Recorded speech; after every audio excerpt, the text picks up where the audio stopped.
Hi, good afternoon. Yeah, we got the disclaimer out of the way. That's good. So, my name, again, is Daniel, a complicated surname. That's okay. We got through that too. We're doing fine.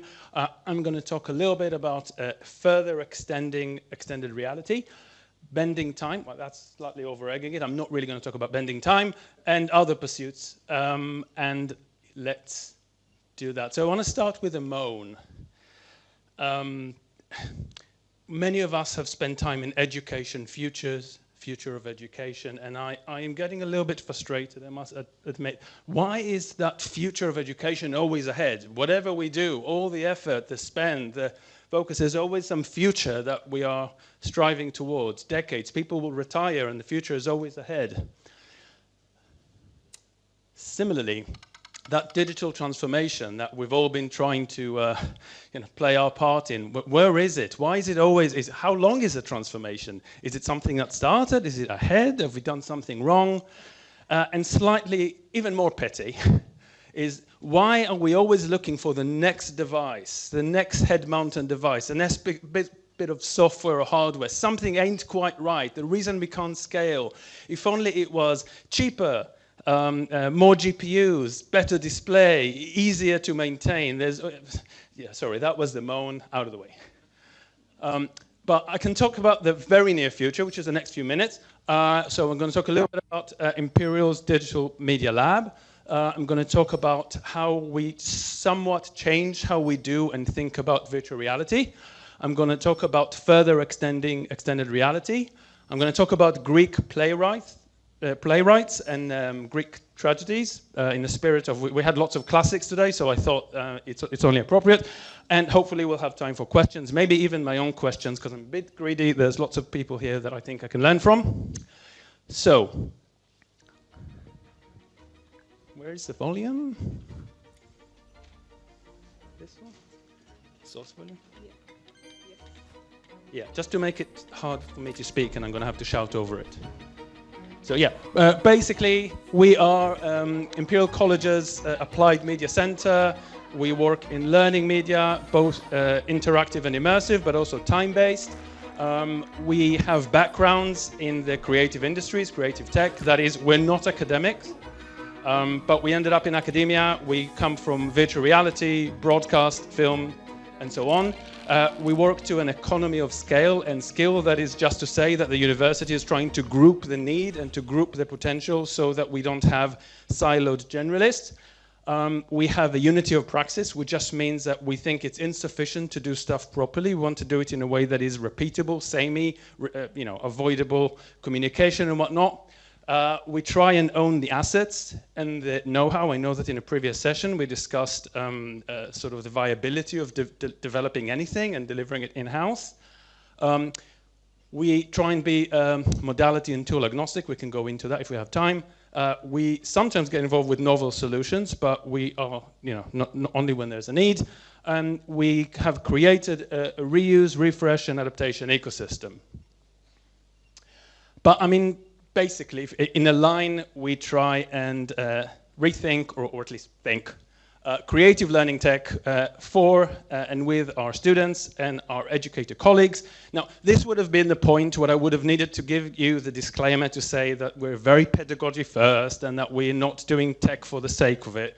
But then I came across a really interesting paper from Dr. Tim Fons, and he says, discussions of pedagogy driving technology or vice versa reinforce a false dichotomy. I mean, you can read it, but I'm still going to read it. Pedagogy is not just method, and technology is not just a vehicle for implementing that method. And I thought that was an interesting way for me to try and give you that reassurance without going a bit, without losing nuance. So let's start with virtual reality quickly. We've been doing it for a while, but we have started challenging ourselves, and also we've been challenged by others. Can we do it in a way that would be even more beneficial to our curriculum? I'll give you some quick examples. So first one, this is about digital twins of our physical teaching labs. So as opposed to lots of other digital labs that we're doing in virtual reality, this involved sampling the physical teaching lab. The idea is like we We don't get enough quality time in those spaces, clinical spaces, lab spaces. When we do, we spend the time on induction, health and safety. So the idea was if we can create a simulator where you have privacy, you don't damage your peers, nobody sees if you've done something silly. This might be your first week of studying undergrad chemistry. And yet, if the basin was there or the fire extinguisher there, this is where it's going to be when you get into the actual lab, which this doesn't replace, it just enhances. Using virtual reality to experience the lab very realistically, something one doesn't expect every day. What the DML have done is they have actually made a bespoke virtual lab for us based on the Briscoe laboratory on the first floor of chemistry here. It's a digital twin, it's a like-for-like space. The depth of the number of interactions there are in it were fantastic. I felt like I was really in the lab. I think it's that sort of that bespoke nature and then the familiarity the students get. So they've seen this in the virtual world, they will then go see it in the physical world, and it is absolutely identical. So you get the gist of it. This is a use of virtual reality that harnesses capture technologies such as HDRI, LiDAR, and whatnot to effectively extend our our physical teaching estate digitally. The next example, if I can click it. Nope. Nope.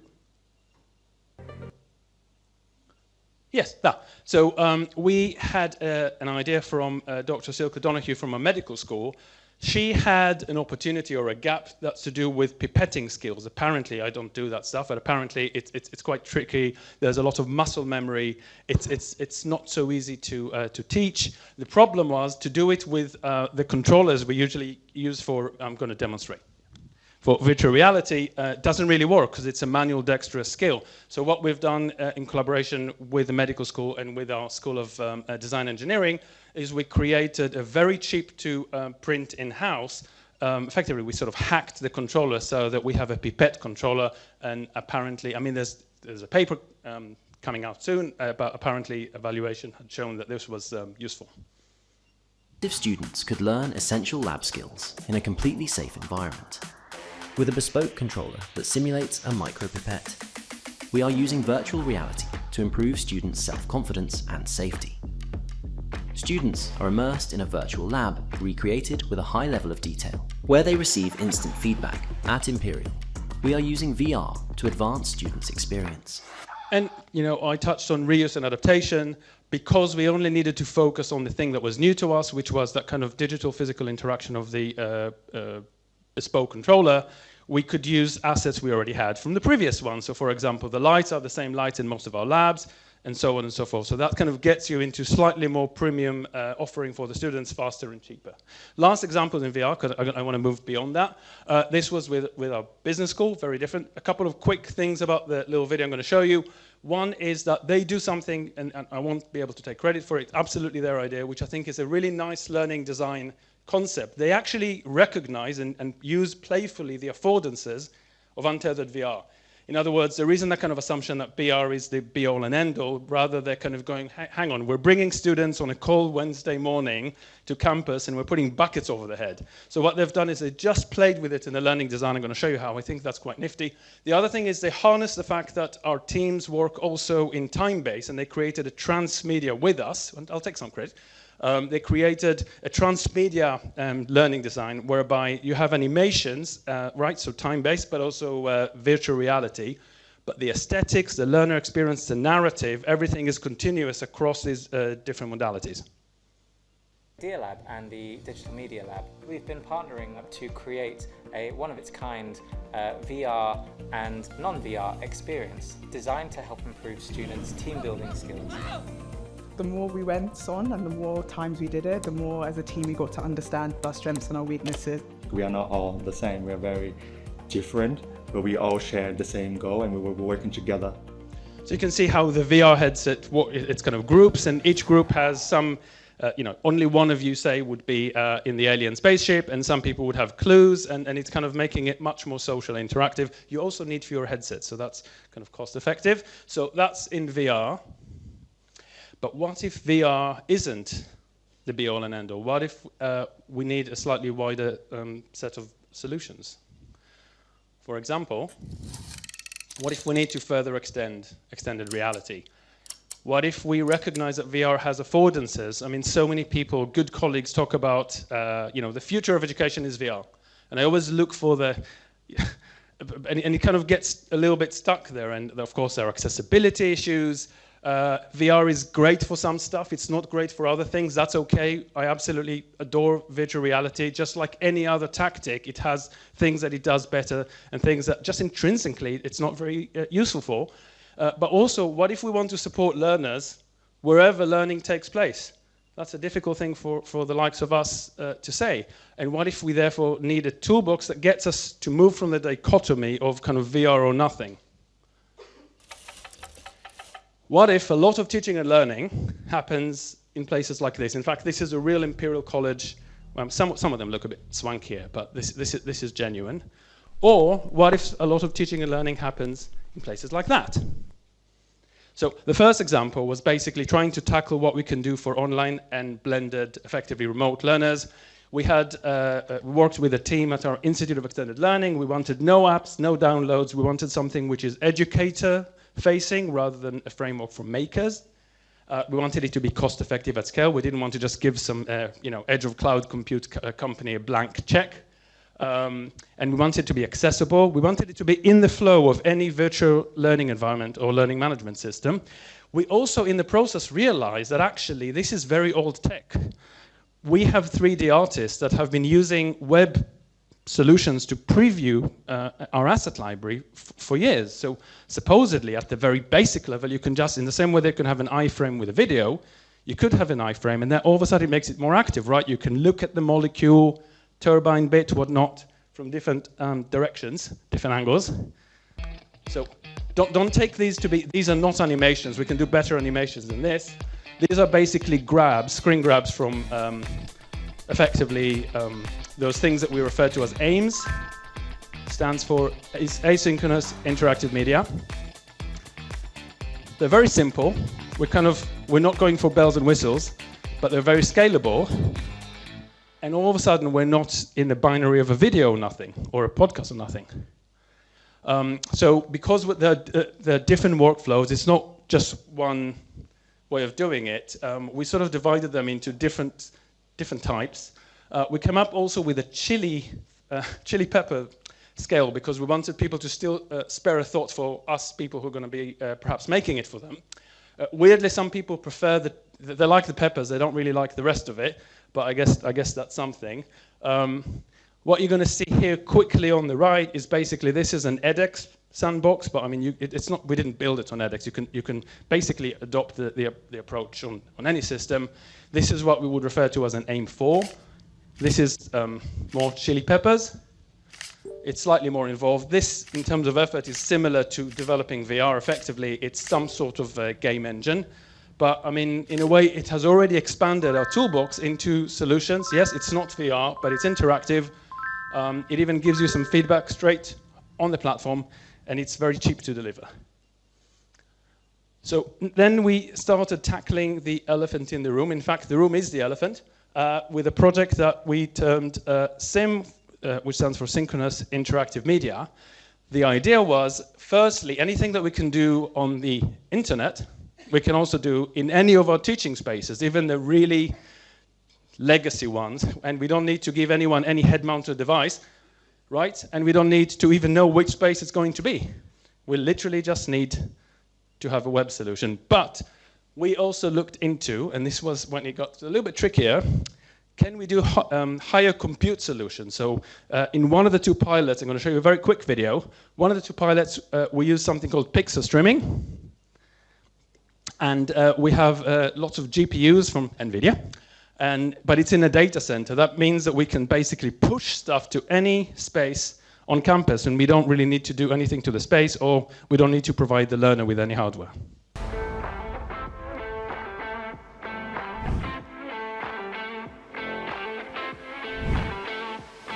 What we've done on this project is like to bring visualization into teaching theater.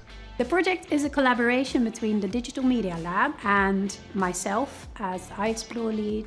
This is a way of further extending what we're already doing in our VR labs so that we can get much more scale. We offer the possibility of designing in real time, realistic descriptions of the structural behavior during earthquakes. We're moving ahead with a resource which is all about transforming the complex plane using a conformal map.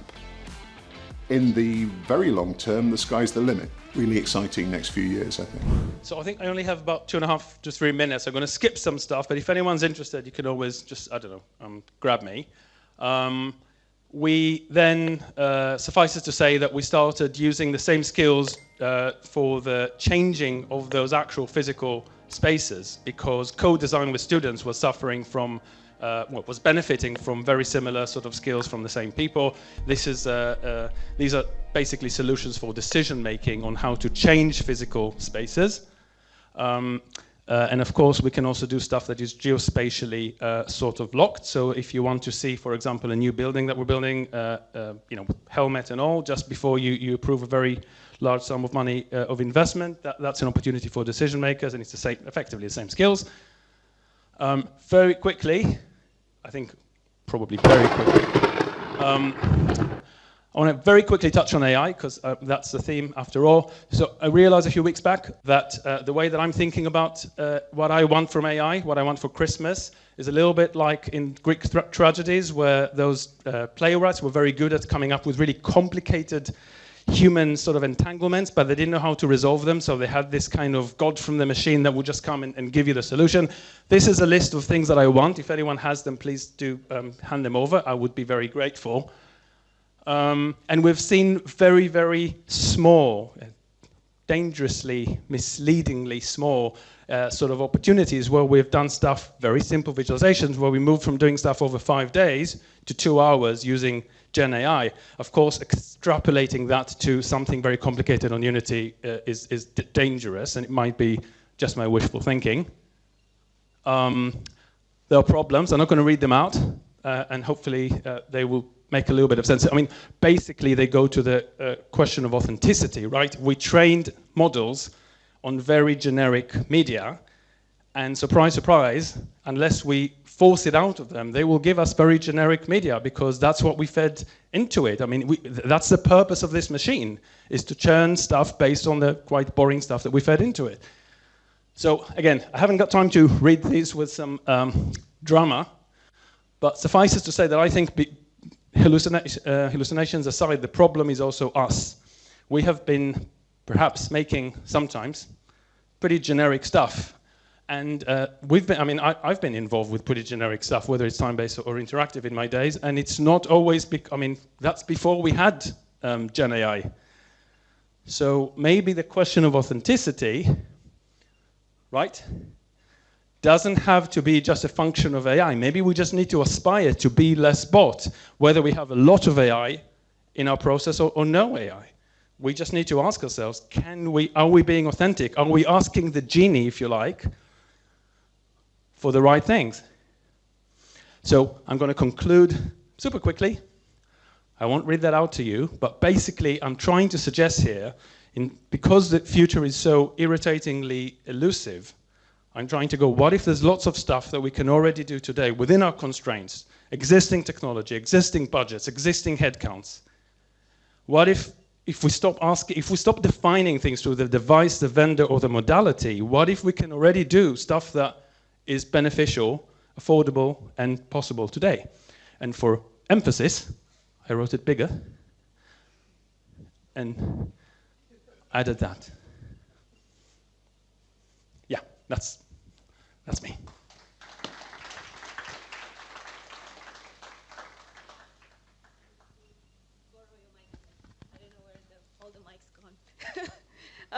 Thank you so much. Yeah, I really enjoy your talk, and all the videos are super nice. I can tell that you're from film background.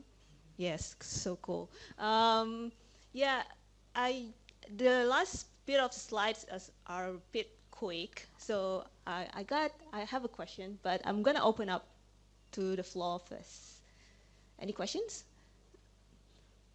No, just a quick one. You mentioned about wish list quickly, and then I couldn't read all, and it's just like, okay, it's gone. What is your wish list? Can you give me one, and why you wish for that? Yeah. I'll do it without the slide. Yeah. Basically, so in a way, one of my slightly ridiculous wishes, and this is not a plan, it's just what I would like, because I want to see greater impact, collaborating with more colleagues faster, cheaper, is I want to be able to do with Unity and Unreal.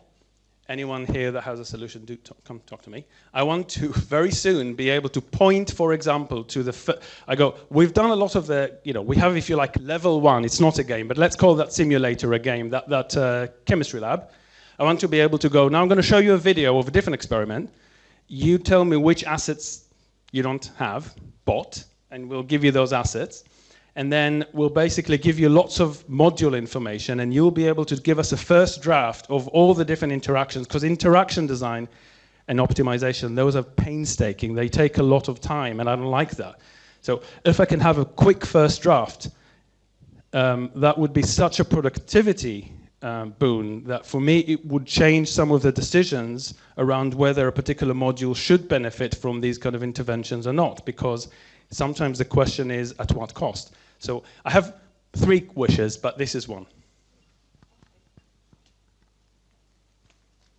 Thank you so much.